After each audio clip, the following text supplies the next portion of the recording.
उपसंहार के रूप में आचार्य महाराज ने लिखा, ग्रंथ के अध्ययन का फल। 51वें नंबर का श्लोक है, ग्रंथ अध्ययन का फल। ये अनुष्टुप छंद से हट करके है, उसके लिए अपन पढ़ेंगे। इष्टोपदेश मिति सम्यक धीते धीमान,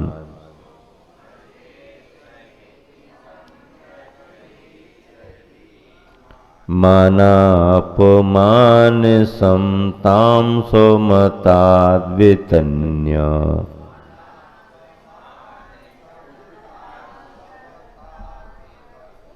मुक्ताग्रहो विनिवसन सजनेव नेवा,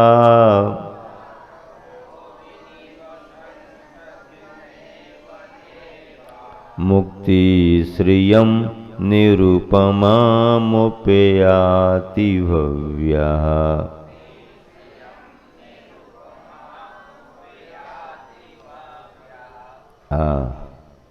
इष्टोपदेश मिति सम्यक धीते धीमान, मानापमान समतां स्वमतात वितन्य, मुक्ताग्रहो विनिवसन सजने वनेवा, मुक्ति श्रियं निरुपमा मुपयाति भव्यः।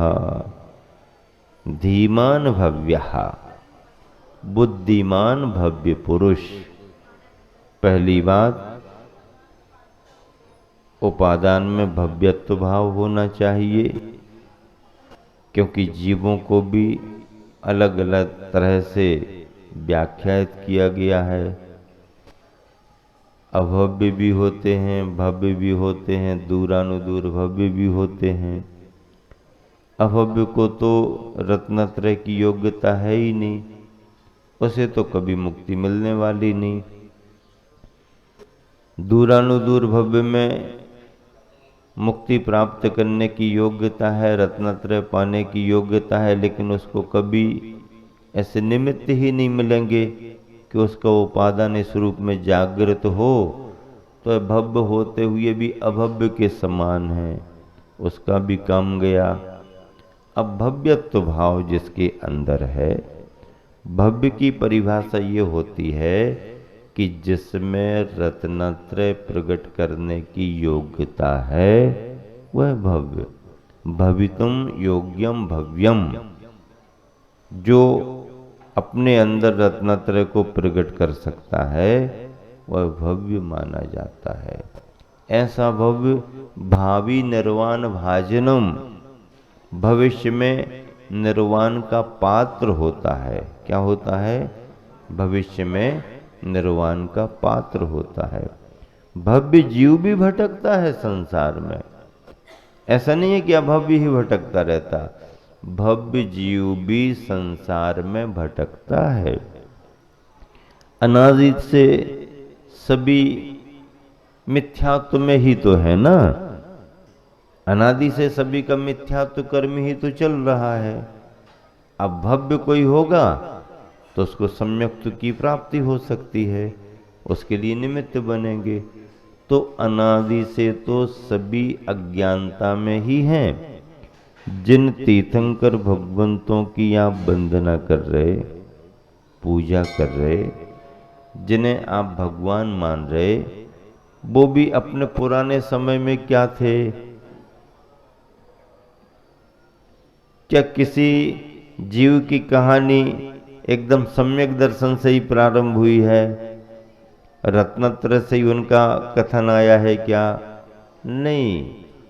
उन्हें रत्नत्रय प्राप्त कब हुआ ये तो लिखा है, लेकिन उसके पहले प्राप्त नहीं था, तभी तो उनको प्राप्त हुआ। प्राप्त होकर के भी कई बार छूट जाता है। परिणाम है आए गए आए गए आए गए, परिणाम है। इस जीव को अनादि से मिथ्यात्व का ही संस्कार है। आदिनाथ भगवान के भी कथानकों में जहां से कथा शुरू उसके पहले उसके पहले उसके पहले जाओ तो वो भी अज्ञानता ही में। महावीर भगवान की कहानी पढ़ो तो भी अज्ञानता। एक बार प्राप्त होने के बाद रत्नत्रय छूट भी जाता है, सम्यक दर्शन ज्ञान छूट भी जाता है, फिर हो सकता, फिर हो सकता, फिर छूटता, फिर हो सकता।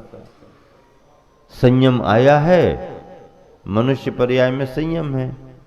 मोक्ष हो गया तो हो गया, और मोक्ष नहीं हुआ, समाधि हुई तो कहां जाएंगे? स्वर्ग में गए। अब स्वर्ग में तो चले गए, यहां संयम पाला, संयम के फलस्वरूप स्वर्ग गए और वहां पर असंयम रहेगा। वहां पर क्या रहेगा? नहीं नहीं, हम तो व्रत एकासन बहुत करके आए हैं, यहाँ पर भी हमें सुविधा होना चाहिए, हमने तो इतने सारे तप किए हैं, हमें भी यहाँ सुविधा होना चाहिए। नहीं भाई, सुविधा तो इसी मनुष्य पर्याय में है, जितना चाहो उतना कर लो।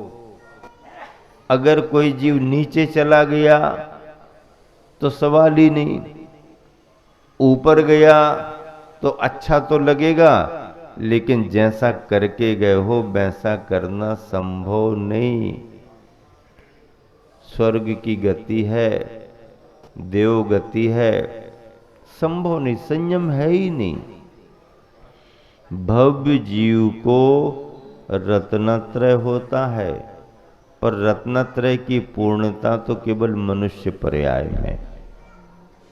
त्रियंचों में सम्यक दर्शन सम्यक ज्ञान है, चारित्र बस वही 5वें गुण स्थान तक का, देशवृत्ति बन जाओ, संलेखना कर लो, इससे आगे का कुछ नहीं है। त्रियंचों में मनुष्य में परिपूर्णता है।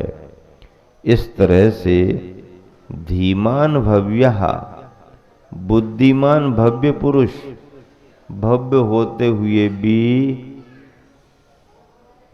बुद्धिमान होना, ज्ञानवान होना, तत्वज्ञानी होना कठिन है। तो ऐसा बुद्धिमान भव्य पुरुष इति इस प्रकार इष्टोपदेश ग्रंथ को सम्यक अधीत्य, अच्छी तरह पढ़कर अर्थात अध्ययन करके, स्वमतात्, अपने मत का अर्थात अपने आत्मज्ञान से, अपने मत से अर्थात अपने आत्मज्ञान से फिर क्या करता है? मानापमान समताम वितन्य, मान और अपमान, सम्मान और अपमान में समताम वितन्य, समता भाव का विस्तार करके क्या कहा? बुद्धिमान भव्य पुरुष अच्छी तरह से इस इष्टोपदेश को पढ़ करके फिर क्या करे? सम्मान और अपमान की स्थितियों में अपने समता भाव का विस्तार करते हुए, कोई भी परिस्थिति बन सकती किसी के साथ भी, तो उसमें क्या करे? तो यही तो कहा कि अगर आपने अच्छी तरह अध्ययन कर लिया तो फिर अपने परिणामों को संभालो। ज्ञान का सार क्या है? ज्ञान का सार परिणामों को संभालना है। परिणाम विचलित हो जाते हैं, मान सम्मान की अवस्था में विचलित होते हैं, सम्मान नहीं मिल पाया, पर्याप्त नहीं मिल पाया तो मन विचलित होता है। किसी ने अनादर कर दिया, अपमानित कर दिया तो भी मन विचलित होता है। ज्यादा सम्मान मिल जाए तो भी मन विचलित हो जाता है, ओ ऐसा वैसा, वो भी गड़बड़ है। मतलब अनुकूलता और प्रतिकूलता में, अच्छे और बुरे प्रसंगों में, इष्ट और अनिष्ट के संयोगों में समता का भाव ही ज्ञान का, स्वाध्याय का सार है। अब कितना हम पकड़ पाते हैं वो अपने पुरुषार्थ पर है। सरल तो है नहीं, हमेशा रह भी नहीं पाता। प्रतिकूलताओं में विकल्प होते हैं, सभी को होते, स्वाभाविक होते, लेकिन वो विकल्प ज्यादा ना बढ़े, भव भवांतर तक ना जाए, इसका ध्यान रखना पड़ता है। संस्कार आया गया होना चाहिए, आया गया। आएगा तो क्यों? हवा चलेगी तो पानी हिलेगा ही हिलेगा। अब एक वाक्य में बात पूरी हो गई। हवा चलेगी तो पानी हिलेगा ही हिलेगा।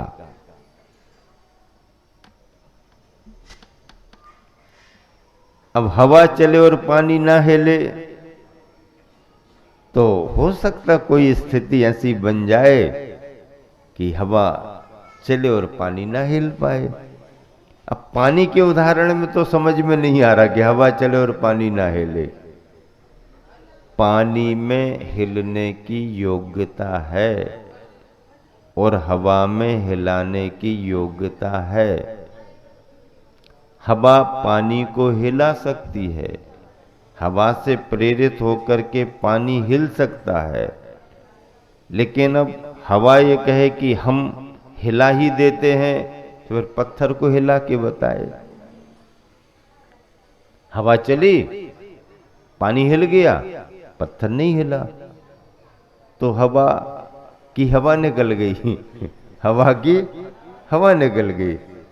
हम हिला देते हैं, किसको हिला देते? पानी को हिला देते। पानी को हिलाओ, पत्थर आ गया बीच में, चट्टान आ गई, तुम हिला सकते हो, हमको हिलाओ। अब हवा चली, चट्टान को कुछ नहीं हुआ, तो हवा की हवा निकल गए, अरे हम तो कुछ भी नहीं कर पाए। हवा पानी को हिला सकती है क्योंकि पानी में हिलने की योग्यता है, हवा में हिलाने की योग्यता है, लेकिन दोनों का उपादान है। पर पाषाण में वो उपादान नहीं है, तो हवा हिला नहीं सकती है, हवा से प्रेरित होकर के चट्टान हिल नहीं पाती है। ये एक दृष्टि अलग है। लेकिन हवा चले तो पानी भले हिल जाए, पर प्रतिकूलता आने पर व्यक्ति हिल ही जाए कोई जरूरी नहीं है। नहीं नहीं, हवा चली पानी हिलता है, तुमने कुछ कहा तो हम तो क्रोध में आएंगे ही आएंगे। ये पानी का उदाहरण पानी के साथ घटित करो, लेकिन किसी के कुछ कहने पर अनिष्ट के प्रसंगों में व्यक्ति विचलित हो ही जाए, ये कंपलसरी नहीं है। होता है, हो सकता है, होने की संभावना है, होते आए हैं। ये निमित्त बन गया, वो निमित्त बन गया, उनने ऐसा कर दिया, उनने वैसा कर दिया, इसलिए तो हमें ऐसा हो गया, इसलिए तो हमें, उन्होंने ऐसा इसलिए तो हमें, उन्होंने ऐसा इसलिए तो हमें। ठीक है, ऐसा तो होता ही है, उन्होंने इसलिए हमें, उन्होंने ऐसा किया इसलिए हमें, वो ठीक है, लेकिन वो करेंगे तो हम ऐसे हो ही जाएंगे, ये सभी के साथ अनिवार्य नहीं है। कुछ विरला पुरुष ऐसे भी होते हैं कि तुम कुछ भी करते रहो, हमको कोई फर्क पड़ने वाला नहीं। अब तुम कुछ भी करो, हमको कोई फर्क पड़ने वाला नहीं, ये भी तो हमारे तुम्हारे बीच में ही है ना, ये कोई नए थोड़ी आए। अगर व्यक्ति के करने पर हमारा बिगाड़ हो ही जाए तो फिर मोक्ष हमें कभी मिलेगा ही नहीं। क्यों? कोई ना कोई निमित्त बनते रहेंगे। नहीं, निमित्त कुछ भी बने, जो कमजोर होता है, अज्ञानी होता है, वह उससे प्रभावित हो जाता है। जो तत्वज्ञानी है, तत्व को समझता है, अपने उपयोग को स्थिर रख सकता है, उपयोग को स्थिर रखने की उसकी भावना है, तो ऐसा कोई सजग स्वाध्यायी साधक इष्ट और अनिष्ट में भी समता भाव रख सकता है। इस प्रकार इष्टोपदेश को पढ़े गुने जो बुद्धिमान, निजी भाव से समता का विस्तार करे, क्षण मान अमान, तज आग्रह भावों को फिर वह बसे नगर या विपिन मझार, मुक्ति श्री निरुपम पाता वह भव्य भावना भा अविकार। ये पद्यानुवाद ऊपर का, गुरुवर आचार्य के द्वारा लिखा गया पद्यानुवाद नीचे पढ़िएगा। सुधि सही इष्टोपदेश का ज्ञान करे अवधान करे, मान पने अपमान पने का समान ही सम्मान करे। निराग्रही मुनि वन में या उचित भवन में वास करे, पाले निरुपम मुक्ति संपदा, भव्य भवों का नाश करे, भव्य भवों का नाश करे। सुधि सही इष्टोपदेश का ज्ञान करे, विद्वान ज्ञानी सही इष्टोपदेश का ज्ञान करे, अवधान करे, अवधान करे अर्थात उस तत्व ज्ञान को धारण करे, स्मृति का विषय बनाए। मानपने अपमानपने का समान ही सम्मान करे, मान और अपमान के क्षणों में दोनों का समान सम्मान करे। देखो, मान का भी सम्मान करे और अपमान का भी सम्मान करे, समान भाव से करे, यानी समता भाव से। सम्मान का अवसर है तो भी समता भाव रखे, अपमान का अवसर है तो भी समता भाव रखे। मान और अपमान के क्षणों में समता का भाव रखे, दोनों का समान भाव से सम्मान करे। निराग्रही मुनि वन में या उचित भवन में वास करे। आग्रह कुछ नहीं है कि वन ही हो, भवन ही हो, वन में है तो भी समता भाव, और किसी परिस्थिति में भवन में भी रहना पड़ा तो भी समता भाव। पाले निरुपम मुक्ति संपदा, भव्य भवों का नाश करे। इस तरह से इस चतुर्मास में सन 2025 का ये सम्मेद शिखर जी गुणायतन का चतुर्मास इष्टोपदेश के स्वाध्याय के साथ संपन्न हो रहा है, संपन्न हो रहा। आज अंतिम श्लोक उपसंहार के रूप के सामने रखा गया। शेष विशेष चर्चा आने वाले दिनों में फिर अपन स्वाध्याय के रूप में करेंगे। इसी शुभ भावना से विराम देता हूँ। महावीर।